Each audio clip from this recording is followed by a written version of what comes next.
Hey, everybody, welcome back to your Inside Track to Success. As always, I'm your host, Stuart Cranes. We have an awesome message for you today. But before I jump right in, please go ahead, hit that like or subscribe button wherever you are catching this episode. And also be sure to hit that little bell icon. We want to make sure you are getting all of the updates, all of the messages, all of the amazing conversations that we have for you here on the show. Again, all of this is designed to support you in up leveling and creating the life of your dreams. So, want to make sure that you are dialed in each and every week with all of the content we have for you. So, today's conversation is going to be me, but I do have something I wanted to share. It's been on my heart for a little while, so wanted to share a story with you all in the hopes that you learn from my recent experience. So, as you guys know, I am a distance runner. I absolutely love running. I can't get enough of it. I am running probably 3 to 5 days a week, whether it's on the road here in my neighborhood or at a park or on the treadmill. My wife and I do go to Orange Theory Fitness. We love it. Shout out to Orange Theory. They are not paying me for that endorsement, but point being is I am running at least 5 days a week in some capacity. And while I have long ago let go of my dreams of playing in the NBA or becoming a otherwise professional athlete, I still love athletic competition. I love challenging myself, but most importantly, I love throwing myself into something where I can very clearly control what I can control. I can put forth the effort necessary to be successful or not. And I can measure my progress each and every time out. So every time I go out for a race, I'm trying to run a personal best. I am doing everything I can in my power in the days and weeks leading up to those races to put myself in position to be as successful as I can every time I'm out there on the race course. So, in this season of my life, I am somebody that can roll out of bed and run a 5K through a lot of blessings and a lot of hard work. That is something I am able to do. My favorite race currently is a half marathon. It's for all the reasons I just mentioned. It's something that I actually get to train for in order to show up and be successful. And in a lot of ways, this is an adage you might see on social media, but people talk about how the race day is the celebration of all of the hard work that you put in leading up to the race. And I couldn't agree more. If I have done the work, or if you have done the work in training properly, in nourishing your body properly, in getting the right amount of rest and recovery properly, the race should be a piece of cake. Well, this past April, I ran the 2024 Cap City Half Marathon here in Columbus, Ohio, and I wanted to share with you that it was not a piece of cake. It was not easy by any stretch of the imagination. And I had several friends run this race with me, and they all had a really rough time as well. You see, what happened, y'all, was weather being what it is here in the state of Ohio, we endured a pretty interesting winter in terms of weather.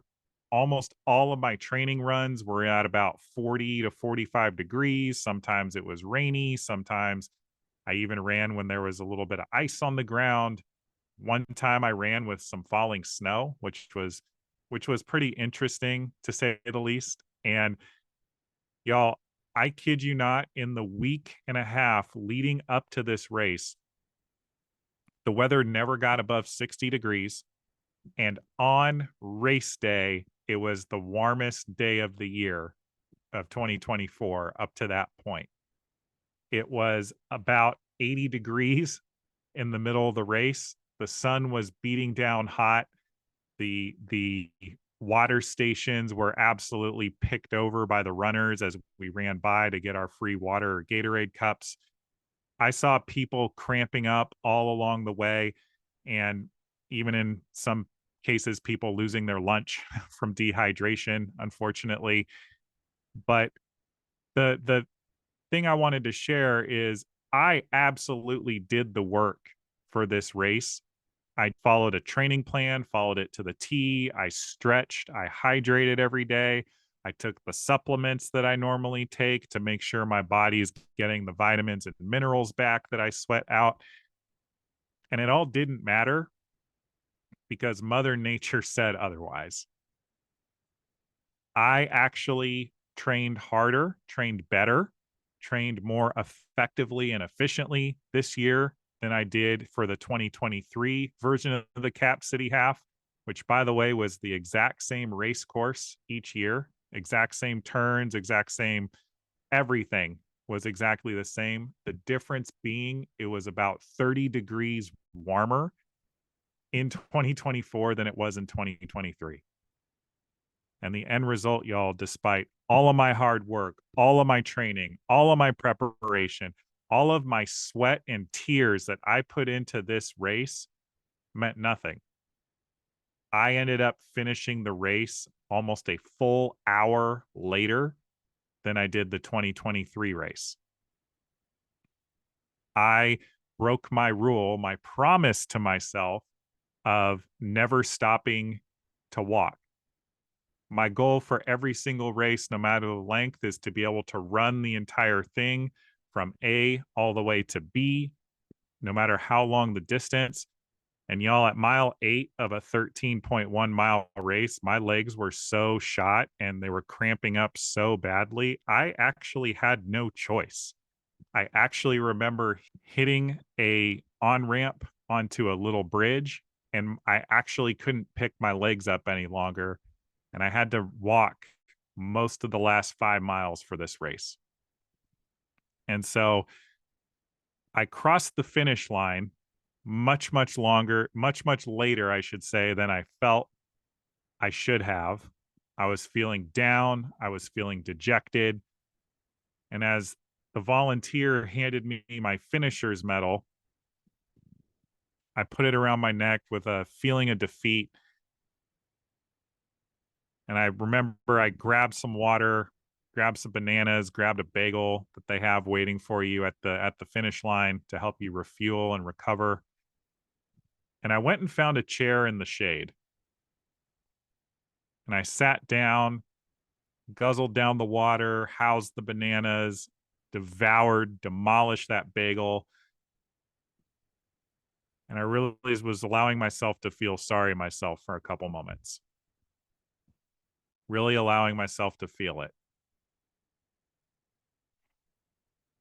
And I took a couple of deep breaths, and I remembered a lot of the coaching that I have received over the years, and also a lot of the coaching that I have provided my clients and also have provided here on past episodes of this show. And so the point of this episode isn't to tell a long story about how I didn't do so well in a recent race, but it's to use this as a backdrop to talk about how failure can actually be a springboard into something better. So I already hit on it a bit.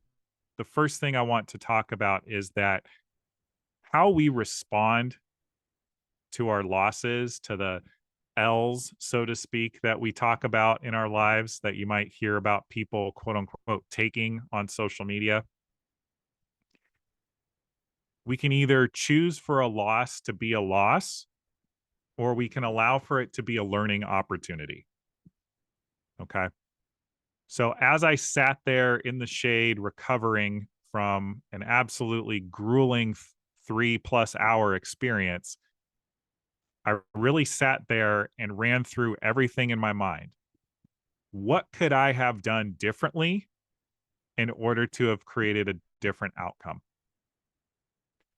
And in this scenario, y'all, there really wasn't much. Like, you can't predict when the weather is going to be 30 degrees warmer than it had been the year before, or even 20 degrees warmer than it had been all week. My body, unfortunately, just did not have enough time to compensate for that, to overcome that, to adjust to the humidity levels. So even though my hydration program was on point, my body still was not ready to handle 80-degree weather. And so, with that said, knowing that there actually was nothing I could have done differently, I allowed myself to accept the result for what it was and allowed myself to choose. Key point here, to choose the interpretation of I successfully completed this race. No, it was not the result I would have liked, but I learned a lot and I could have quit. I could have quit when I was cramping up so badly in mile 9 that I could barely walk. I could have quit when people I knew were passing me up. I could have quit when I knew I was going to be one of the last few finishers of the race because my legs were absolutely starving for any type of vitamin and mineral to prevent them from cramping any worse than they were. I did not quit even though my ego wanted me to. I saw the race all the way through, even though my success, how I was measuring success for myself, none of those standards or benchmarks were being met. Like I said before, I had to walk almost the entirety of the last 5 miles. That is a rule I never break to myself. But my legs were actually quitting on me, so I did. I had to in that moment. I actually was running. I was actually on pace for a personal best, a PR, before I had to stop running, before my legs started giving out on me. And I was able to let all of that go, let all of that frustration, all of that humiliation that really was only coming from me. I was able to let it go and still finish the race.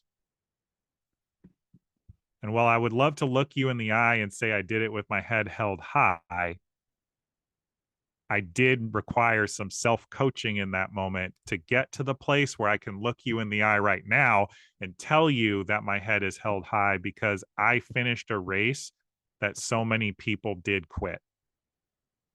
There were lots of people, like I said, vomiting, lots of laying on the side of the road, cramping up. And it could have been a lot worse, but I didn't allow it to be. And so, what this all gets at, everybody, is that whatever you are going through in your life, we are going to have obstacles that are going to come out of left field, completely unpredicted. You cannot possibly have foreseen. Sometimes they are going to knock you off your course.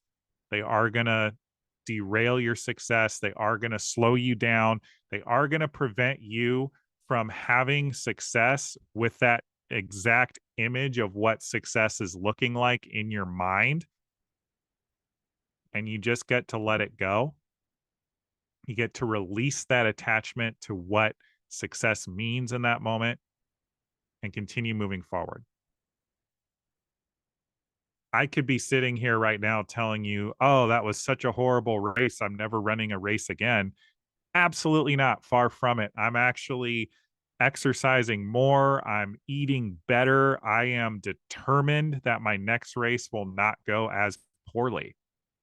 And I'm going to be running my next half marathon sometime in October.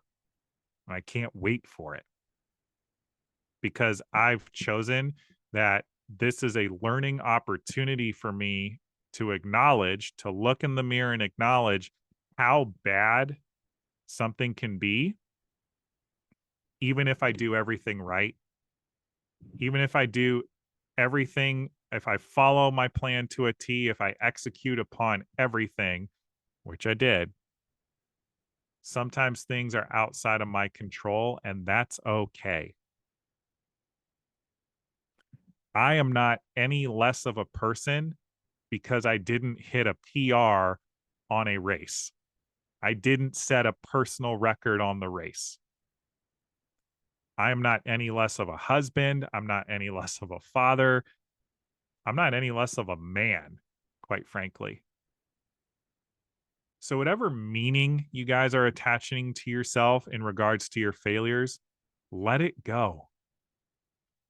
If we think of it as like a backpack that you continue to fill with the stories you make up about yourself because it didn't look a certain way or because it wasn't the exact outcome you wanted, or this means you're a failure or you're not good enough, or you use this missed opportunity to reinforce your lack of self-worth. Let it all go. Let it all go. Release all of it, because that type of baggage is not serving you. Life can be extremely challenging as it is when everything is going right. You don't need to be making it harder on yourself, period. And so often we make things harder for ourselves because we are so attached to what the end result is going to look like. Every single one of us has stories and false narratives that we believe about ourselves over time. We believe that we are incapable and unworthy of our dreams, typically because of things that happened long, long, long ago. So when we allow our failures to continue to compound these narratives about ourselves, all we're doing is continuing to pour more cement around our legs that really restrict our growth, that restrict our ability to move in the direction of what we want to accomplish. And so I very easily, y'all, could have allowed myself to be taken out by how badly that race went for me. You see, growing up, I was always a tall kid, but I was pretty overweight. I've struggled with my weight my whole life. I have always been slow. I was always picked last or near last for sports teams at PE or recess because I couldn't run as fast as my teammates. And I wasn't as coordinated. I was kind of goofy. Even in periods of my life when I slimmed down, I would be gangly, goofy, unable to run as fast. Again, always picked last. So, knowing that I had a really awful race, how easy would it have been for me to allow that to feed right into the narrative of, oh man, I guess this isn't for me. Running this race is clearly beyond what I was meant to do. Or, oh, there I go. I am not worthy of being around any of the people that can run this race without cramping up. I definitely should let go of or reimagine a lot of my health and fitness goals. It would be super easy for me to do that if I allowed myself to, but I'm not going to, and I haven't. And the reason being is because the joy I get from running, the benefit I get from running in my health and in my mental health, and also just in my self-confidence, like I actually look pretty good when I look in the mirror, and I like to see the results that being in shape and living a healthy, active lifestyle create for my physical person. Those far outweigh one bad outing that, again, as I've mentioned, was far beyond my control, far beyond the control of anybody who organized the race when the date was set a year in advance. This race, y'all, is always the final Saturday of April.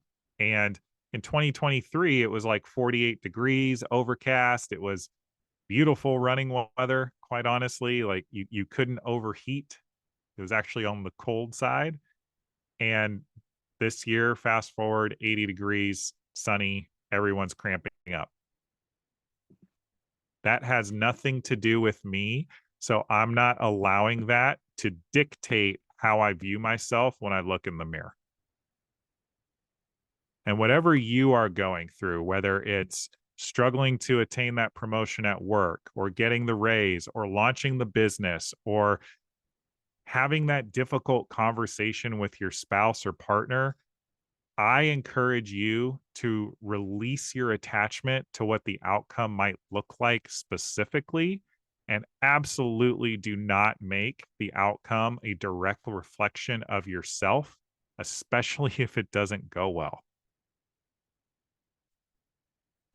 If our realities, y'all, are determined by how we interpret the events around us, why don't we just make sure that we're choosing empowering interpretations?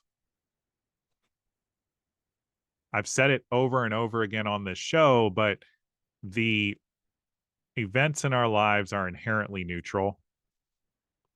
It's the meaning that we assign to them that dictates our human experience. I don't think there was a version of reality with this race being as rough as it was, where I was going to walk away like with a huge smile on my face, feeling like that was the single greatest thing I had ever done in my life. But I definitely still maintain the power to not beat myself up over it. And so if you're listening to this, I challenge you to look at yourself. What has gone wrong in your life recently that you have allowed to infiltrate and poison your sense of self-worth for yourself? And I'm intentionally using the word poison because that's what it is, actually. We are not born with low self-esteem. Have you ever met a baby, like a young baby who is looking at the ground, avoiding eye contact, sad, kind of with a sullen expression on its face? No, babies almost always look you dead in the eye. More often than not, they smile. They might giggle and coo and laugh at you and all that. That's because they have not yet been conditioned to not believe in themselves. They have not yet put their happiness, their joy in a box, and they haven't shoved it deep down inside themselves where none of us can see it or harm them any further. And we all know that life is always going to throw us circumstances.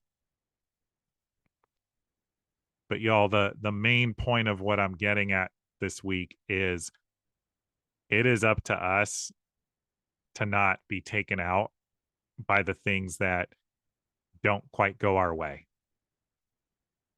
As much as I wish the 2024 Cap City half had gone a lot better for me, what I can also tell you is that it has not deterred me from my goal of running every half marathon in Ohio. You have heard it here first. I am going to run every half marathon in the state of Ohio. I intend to do it by the time my son graduates high school. And I'm planting my flag on that. I'm planting my flag on that so that you know that there's a by when. You'll know when that finish line is, no pun intended. But more importantly, so that I can boldly take a stand and you know that there are probably going to be other really bad races that I'm going to run where my body's going to feel bad or, knock on wood, I might get hurt. All of those are 100% in the realm of possibility, but I won't let any of those failures deter me from the goal because it matters to me. And so, with whatever goals you have in your life, especially the ones that you are feeling friction towards, the ones that you are feeling limiting beliefs towards, especially the goals that feel out of reach because of all of the bad, quote unquote, bad things that have happened already. How can you recommit strongly, passionately, and begin taking that massive committed action, taking that first committed active step towards creating the life of your dreams, towards creating that goal for yourself? We are always only one or two decisions away from having a totally different life in 6 months if we commit to it and make the decision over and over and over again. And so I know it might feel like I've gone way off the path here, but the point of this week's episode is to remind you that no matter how badly something might have gone relative to your expectations, you are always able to get back in the game and give yourself another shot. It might take some creativity. It might take you getting support. It might take you seeking help or guidance or coaching, but it's never impossible. I saw in an article recently, Vera Wang, renowned designer, didn't design her first dress until she was in her 40s. You know, she's a name that I don't even care about fashion and I know who she is. You know what I mean? And so, no matter how bad things have gone, no matter how bad you failed, no matter how old you are, no matter if you have kids or not, no matter if you have a romantic partner or not, no matter if you have any friends or not, you can always change your circumstances. And again, it is up to you to not allow the failures to take you out. It's not if you get knocked on the mat, to use a boxing analogy. It's when you get knocked on the mat, how quickly are you going to get back up? And if it takes you a little while to get up off the mat, don't make that a reason to beat yourself up either. Some injuries, some hurts, and I'm using that in the metaphorical term. Sometimes failures take a little while to recover from. You know, overheating and running like that for 3+ hours was not good for my body. I am really only just now getting back to running, and it's been about a month since the race. I haven't quit. I just needed to recommit to the hydration game, recommit to going to the gym, put some time in the weight room to build up my legs and my muscles. Now I'm in the place where I can get back and hit the road, literally, with my dog almost every morning running. Okay. And before I know it, I'll be jumping on my next training program for my next half marathon. Don't allow your failures to take you out. Nobody, and I mean nobody, can or will fight for your dreams as hard as you can or will. My amazing wife, Jennifer, has been on this show 3 times. She is the most listened to guest of anybody I've had on. And that's not because I've had her on 3 times. It's because every time she's on the show, you guys all seem to really love what she has to say. So I keep having her back on. Like the metrics and numbers go through the roof. She is easily one of the best life coaches I know. And I'm not just saying that because I love her. I'm saying it because it's true. She knows I have goals and dreams. I know she has goals and dreams. We both work from home. We hear each other working on our goals and dreams each and every day, but I can never fight for her dreams as hard as she does, and she can't fight for mine because mine are mine and hers are hers. And so we are there to support each other through the thick and the thin. We are there to support each other through the ups and the downs. But at the end of the day, we both know that we are fully responsible for ourselves and our human experience here on this earth, no matter how bad it gets. And what I want you to hear listening to this is that you have it in you too to fight for yourself, your dreams, and the life you want to live. Maybe you need to keep yourself motivated. Maybe it's your kids. Maybe you want to have a better life for your kids than you had for yourself. Maybe you just want to have an impact in the world. You want to touch the maximum number of lives possible. Or maybe you need to go the Michael Jordan or Tom Brady route, to use a sports analogy here, where you manufacture reasons to get excited, to get out of bed, using the slights that come your way, personal slights, even if they're small, to motivate you to do the thing, to keep going. And I actually love this analogy because Tom Brady, actually not even arguably, y'all, the greatest quarterback of all time, was famously the 199th pick in the 2000 NFL draft. That means 198 people were picked ahead of him. That means every single team in the NFL passed on him multiple times before the New England Patriots finally chose him to play on their team.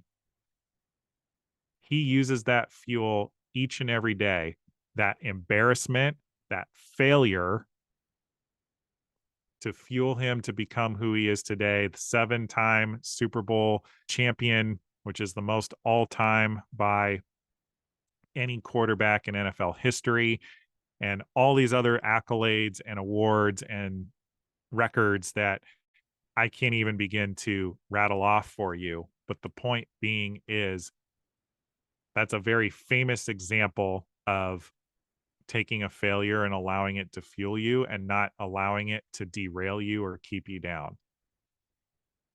Because I'm sure even if you don't like sports, you've probably at least heard the name Tom Brady. That would not be the case if, when he got taken in the 6th round of that NFL draft at pick 199, with, I believe, 6 or 7 quarterbacks taken ahead of him, if he had just laid down and been like, "Oh, I guess this football thing is not for me," he would not be the cultural icon in American sports. He would not be the household name that he is today if he had decided this isn't for me. Only you can decide if your goals and dreams are no longer for you. Do not let it be anything external from you. It gets to be a decision that you make for yourself. And so, with that in mind, I encourage you to get out there, to give your goals and dreams everything you have. And if you've lost momentum, you've taken a loss recently, if something has gone horribly off the rails, give yourself the intentional time to pause and reflect, to recommit not only to your goals, but to yourself, and see what magic you can create from the lessons that were learned by this most recent failure. You owe it to you. And I promise you, the world needs whatever it is that you want to create, especially in these times. And so, y'all, as always, I am your host, Stuart Krantz. This has been another episode of Your Inside Track to Success. Please share this with somebody if you got any value from today's episode, which I know you did. Again, cost of admission is free, but please support us in reaching more people by sharing this just with one person directly, especially somebody who may have taken a big loss recently or may have lost momentum, maybe strayed away from their goals or dreams, and can use a little bit of a pep talk. So, again, y'all, we will see you next week with another amazing guest or episode. We will see you then.